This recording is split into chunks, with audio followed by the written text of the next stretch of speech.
오늘 우리에게 주시는 하나님의 말씀은 로마서 6장 1절에서 4절이 되겠습니다. 로마서 6장 1절에서 4절 말씀, 제 성경 246면입니다. 로마서 6장 1절에서 4절 말씀 교독하겠습니다. 그런즉 우리가 무슨 말을 하려 은혜를 더하게 하려고 죄에 거하겠느냐? 그럴 수 없느니라. 죄에 대하여 죽은 우리가 어찌 그 가운데 더 살리요? 무릇 그리스도 예수와 합하여 세례를 받은 우리는 그의 죽으심과 합하여 세례를 받은 줄을 알지 못하느냐?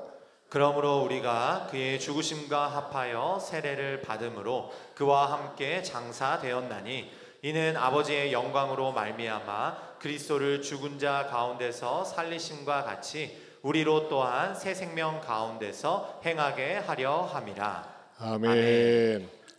오늘 우리 이 시간에는 성례식을 우리가 거행합니다. 기독교에 있어서 가장 중요한 의식이 성례식과 성찬식입니다.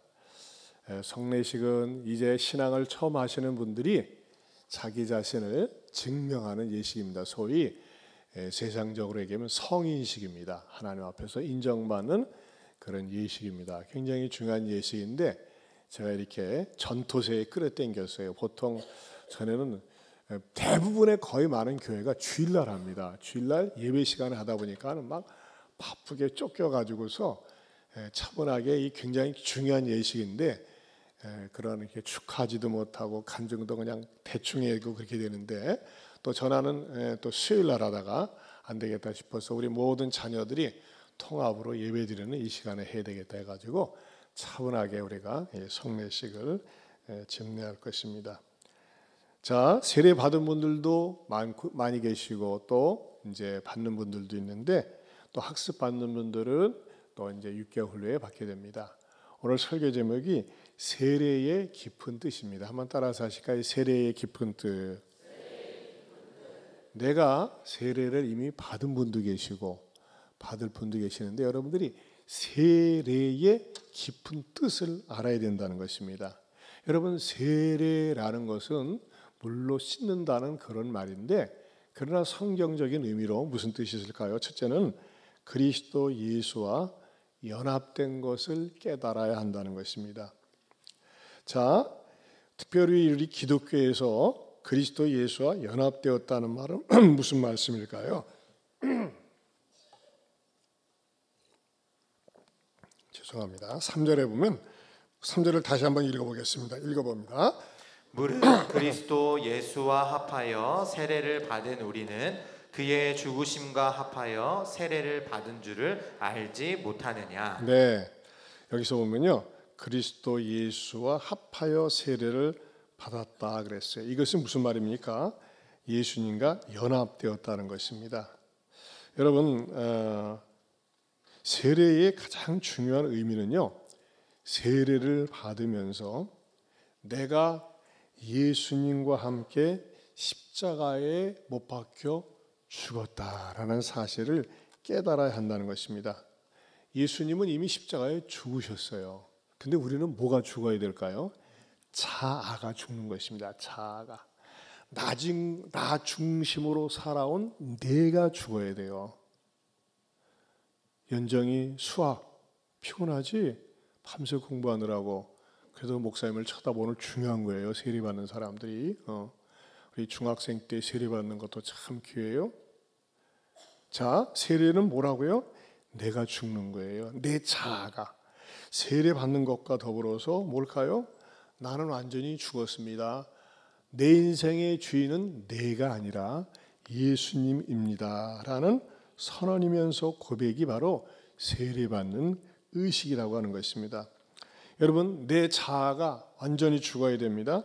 나무도 말이죠, 타다 말면은 보기가 흉합니다. 완전히 타야지만이 그것이 재가 되고 또 숯을 만들려면 완전히 타야 됩니다. 여러분, 건물도 말이죠, 짓다 말면 그것처럼 보기 흉한 게 없어요. 짓다 말면. 지금도 그런 것 같아요. 여산 부사관학교 가다 보면은 큰 아파트 단지가 있어요. 그게 벌써 거의 20년째 짓다 말고 있어요. 또 저쪽 부안 내려가다 보면요, 콘도 짓다 말고 그냥 그대로 있어요. 얼마나 보기가 흉한지 몰라요. 여러분, 이것은 무엇을 가르쳐 줍니까? 예수를 믿는다는 것은 예수님이 십자가에 죽을 때 나의 자아도 죽었다라는 것을 선언하는 건데, 설 죽어보세요. 대충 죽어보세요. 그것처럼 보기 흉한 게 없어요. 그래서 바울은 그랬잖아요. 나는 날마다 죽는다라고 고백한 것처럼 내가 예수님을 바라보면서 더 이상 내 인생의 주인은 내가 아닙니다. 나는 죽었습니다. 내 인생의 주인은 예수님입니다 라고 고백하면서 나가는 게 세례 받은 사람, 세례 받을 사람의 입장 표명이 되어야 한다는 것입니다. 여러분, 우리는 신앙생활하면서 이중 간첩으로 살아서는 안 됩니다. 예수님 품으로 들어온 이상 옛사람은 죽고 내 안에 새 사람이 살아야 됩니다. 여러분, 간첩이 저 북한에서 남한으로 간첩 활동하는 사람들은 겉으로는 태연자약하지만 얼마나 마음이 불안하겠어요. 왜? 간첩이기 때문에. 그리고 경찰서를 지날 때나 경찰관을 볼 때마다 가슴이 섬찟할 거예요. 마찬가지로 우리가 예수님 안에서 내가 죽고 예수님을 믿는다고 하면서도 계속 세상을 끼웃거리고 세상을 바라보면 마음이 편치 않게 되어 있습니다. 그런데 여러분, 간첩이 어느 때에 마음이 평안할까요? 자수했을 때. 자수해서 살 길 찾는 거예요. 나는 간첩이었습니다. 나를 받아주세요 하면서 대한민국 국민이 딱 되었을 땐 얼마나 자유로운지 몰라요.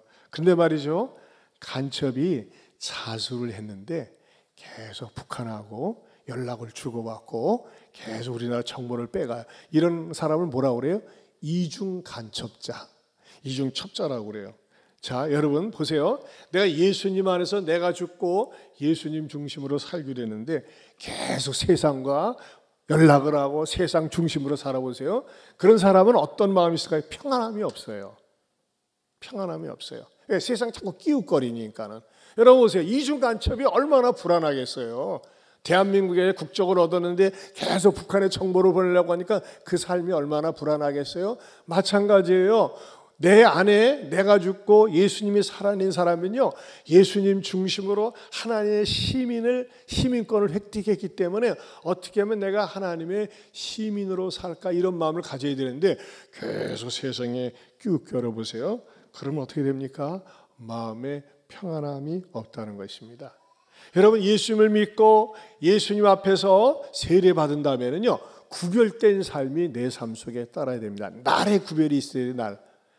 우리 간증문 보니까요, 예전에는 예수님 영접하기 전에는 주일날 되면 놀러 다니고 구경 다니고 맛집 다니고 막 그런 데 관심이 있었는데 딱 끊어버리고 무슨 일이 있어도 어떤 일이 있어도 주일날에 하나님 앞에 나와서 예배드리는 날로 딱 나를 구별하는 거예요. 삶을 구별합니다. 세상에 살 때는 말이죠, 예수님 믿기 전에는 그냥 적당하게 이런들 어떠하리 저런들 어떠하리 막 어울리면서 살았지만은 내 삶을 구별하면서 삽니다. 왜? 내가 예수님과 함께 십자가에 죽었기 때문에. 또 그리고 물질을 구별하면서 삽니다. 이전에는 모든 돈이 다 내 것이었어요. 나를 위해서 벌고 모든 것이 나를 위해서 있고 내가 써야 됩니다. 그런데 물질을 어떻게 합니까? 하나님의 것을 구별해서 11조를 드리고 믿음으로 살려고 합니다. 이것이 바로 세례받은 사람의 특징이라는 것입니다. 두 번째는요, 세례는 기독교의 최대 축복 의식이라고 하는 것입니다.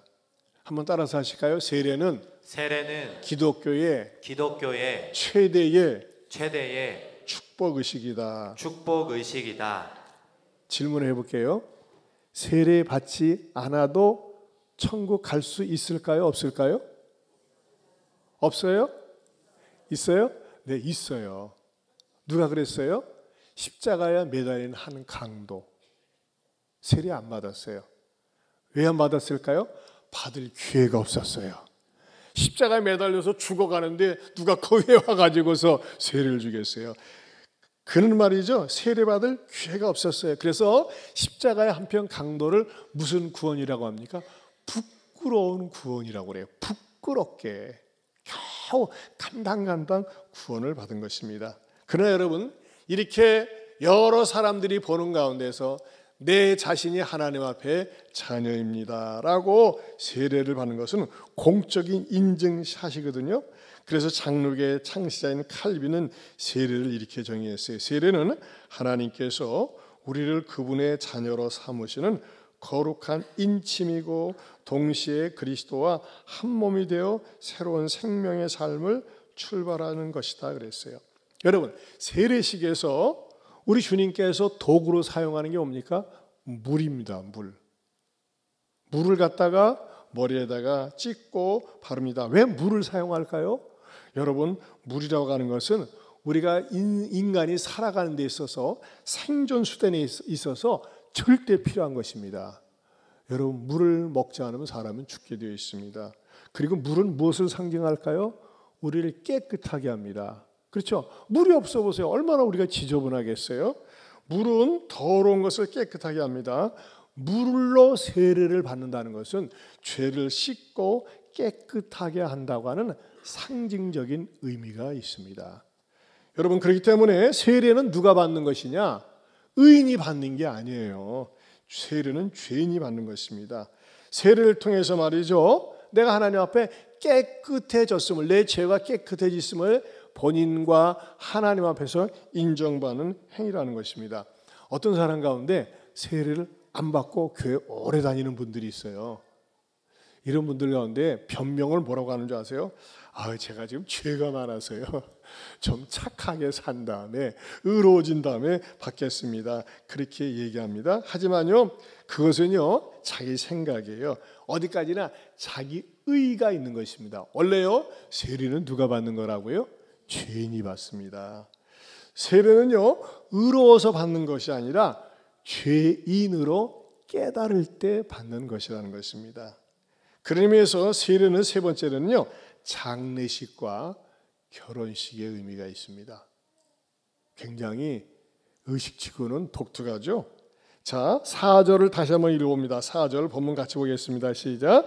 그러므로 우리가 그의 죽으심과 합하여 세례를 받음으로 그와 함께 장사되었나니 이는 아버지의 영광으로 말미암아 그리스도를 죽은 자 가운데서 살리심과 같이 우리로 또한 새 생명 가운데서 행하게 하려 함이라. 아멘. 거기 보면요, 그러므로 우리가 그의 죽으심과 합하여 세례를 받음으로 그와 함께 장사되었다 그랬어요. 장사라는 게 뭡니까? 물건 사고 파는 그런 장사가 아니라 완전히 죽었다는 것입니다. 장례식을 치렀다는 거예요. 그럼 여러분, 세례를 받으면서 나의 죄가 장사되었다고 할 적에 무엇이 장사되어야 될까요? 삼신이 죽어야 돼요. 삼신은 뭡니까? 내 안에 있는 불신이 죽어야 됩니다. 불신. 나는 믿지 못하겠어요. 그게 아니에요. 이 불신이 죽는 거예요. 두 번째는 무엇이 죽는 것일까요? 무신이 죽습니다. 이전에는 하나님이 없다고 하면서 살았어요. 이 무신론적인 신앙이 죽는 겁니다. 불신이 죽는 것입니다. 그 다음에는 무슨 신이 죽을까요? 배신이 죽는 겁니다. 배신. 예전에는 하나님을 등지고 하나님을 배신하면서 살았거든요. 그것이 죽는 것입니다. 여러분, 세례를 받은 사람들이 더 이상 불신자처럼 살면 안 되죠. 세례를 받는 사람들이 저 사람 말하고 행동하는 게 하나님 없는 것 같네. 그렇게 살면 안 된다는 거예요.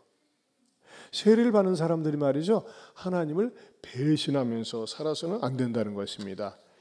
이것이 바로 세례 받는 사람들의 중요한 장사 사건이라는 것이죠. 또한 성경에서는요, 우리 그리스도인들을 일컬어서 주님의 신부라라고 말씀하고 있어요.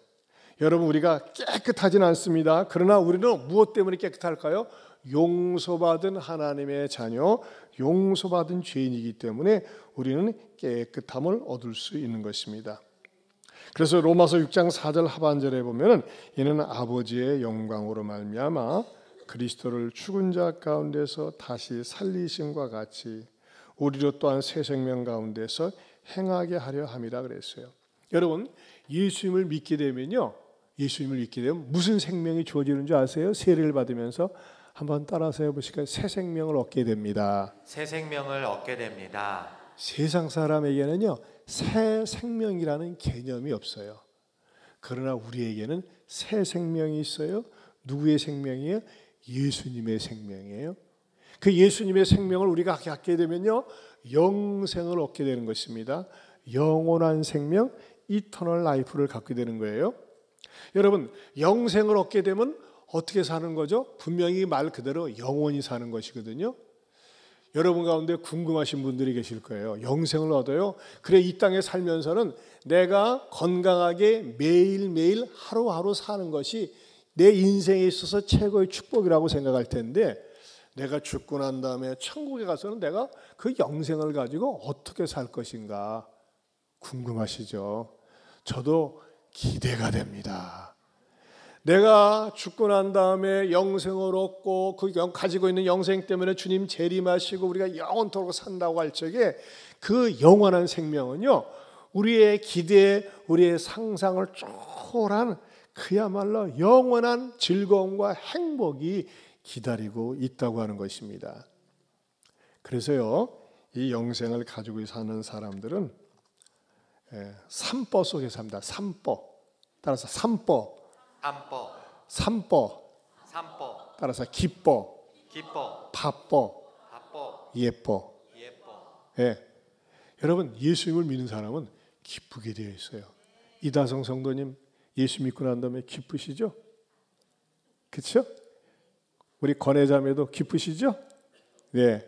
우리 연정이도 기쁘죠? 우리 김자연 성도님 어떠세요? 기쁘죠? 네, 기뻐요. 여러분, 예수 믿고 난 다음에 기쁘게 되어 있어요. 명찰을 달아주세요, 세례받는 분들. 네. 그 다음에요, 여러분, 그러나 예수님의 생명이 없는 사람은 어떻게 될까요? 슬퍼. 인생이 슬퍼요. 우울해 보여요. 그 다음에 자꾸 슬프다 보니까 아파요. 마음이 아파요. 영혼이 아파요. 그 다음에 세 번째 퍼가 있어요. 죽고 싶어. 재미가 없으니까. 여러분, 예수님의 생명이 있는 사람과 없는 사람, 이게 차이가 나요. 여러분, 예수 믿는 사람은요, 굉장히 바쁩니다. 그냥 바빠. 근데 바쁜 가운데서도 기뻐. 왜 그렇게 기뻐요? 예수님 때문에 기뻐. 그러다 보니까요, 예뻐지는 거예요. 예수님을 잘 믿어보세요. 노년 뒤에 얼마나 갈수록 이뻐지는지 몰라요. 그러나 예수님이 없어 보세요. 슬퍼요. 우울해요. 날씨가 안만 좋아도요, 저 서구에서는요, 좋은 날일수록 자살하는 사람이 많다고 그러잖아요. 날씨는 좋은데 나는 왜 이렇게 외로울까? 슬퍼. 마음이 아파. 그래가지고 죽고파. 여러분, 우리에게는 예수님의 생명이 있기 때문에 기뻐, 바빠, 예뻐의 주인공 될 수 있기를 축원합니다. 우리 찬송가 436장 1절만 부르고 성례식 하겠습니다. 436장.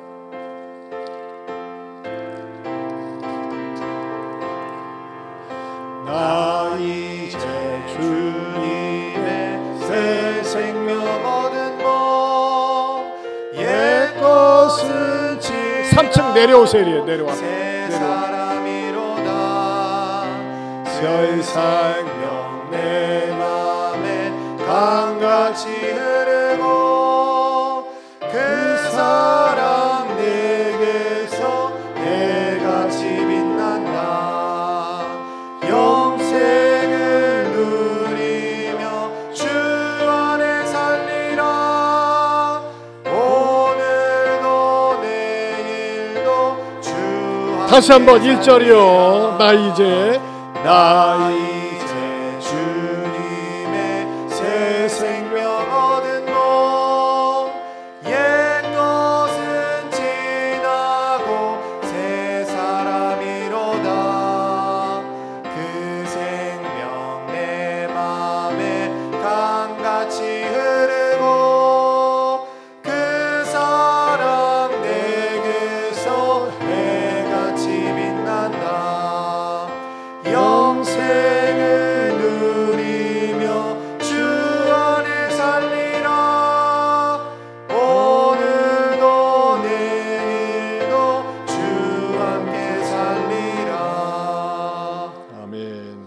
이제는 우리 주 예수 그리스도의 은혜와 하나님 아버지의 변함이 없는 사랑과 성령님의 감화감동 교통하심의 은혜가 유아세례, 학습, 입교, 세례받은 분들과 또 우리 모든 성도들 위해 또 무엇보다도 이렇게 신앙에 설 수 있도록 뒤에서 수고하신 분들 위해 영원토록 함께 있을지어다. 아멘.